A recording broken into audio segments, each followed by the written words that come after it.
Je vous propose maintenant de vous envoler pour la Namibie à la rencontre de l'animal terrestre le plus rapide au monde. Le guépard peut atteindre 110 km/h en 3 secondes seulement, mais il est aujourd'hui menacé par l'activité humaine. Une femme se bat depuis des années pour la survie de l'espèce. Son portrait avec Maxime Rochard et Marine Sambrado. En plein cœur du bush namibien, l'un des rares endroits où le guépard n'est pas une espèce menacée. Le plus grand site de conservation dédié à ce félin dans le monde, ici, il est redevenu un des rois de la savane. Ce centre, c'est le travail d'une vie, celui de la chercheuse américaine Laurie Marker. Il y a 40 ans, encore jeune zoologiste, cette passionnée de guépards débarque en Namibie pour les étudier. Elle n'en est jamais vraiment repartie et depuis 1992, elle dirige ce centre qui recueille les guépards orphelins. Ici, Laurie connaît par cœur l'histoire de chacun de ses protégés. Raini Talala est un guépard très spécial pour moi, l'un de mes favoris. On l'a trouvé quand elle avait 8 semaines à peu près. Elle avait été capturée dans une communauté rurale et ses pattes étaient attachées avec des câbles métalliques. L'obsession quotidienne de Laurie, réintroduire le plus de guépards possible dans la nature. En 25 ans, 1 millier d'animaux ont été recueillis, mais seuls 600 ont pu être rendus à la vie sauvage.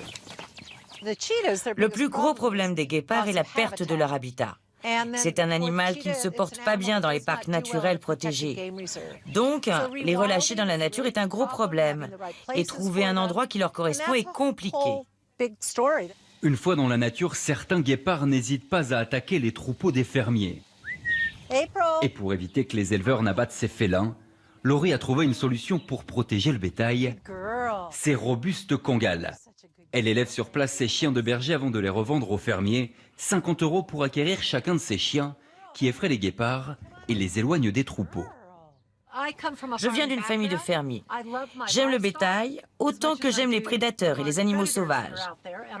Je pense que de pouvoir montrer aux fermiers comment on travaillait par le passé, cela leur montre que l'on peut vivre en harmonie avec et la nature et les animaux sauvages. À 1 heure de piste rocailleuse, dans ce spectaculaire désert de l'ouest namibien, une ferme de 500 hectares comme il en existe des centaines dans le pays.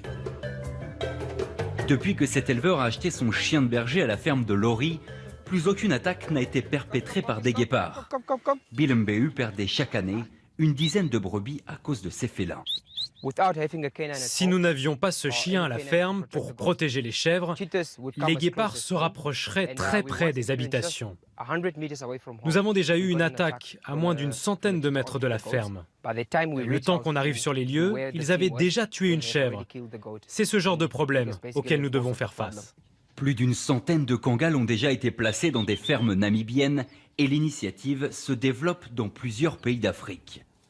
Malgré tout, le guépard, fragile icône des savanes africaines, est au bord de l'extinction. Il en resterait moins de 7000 en liberté sur le continent.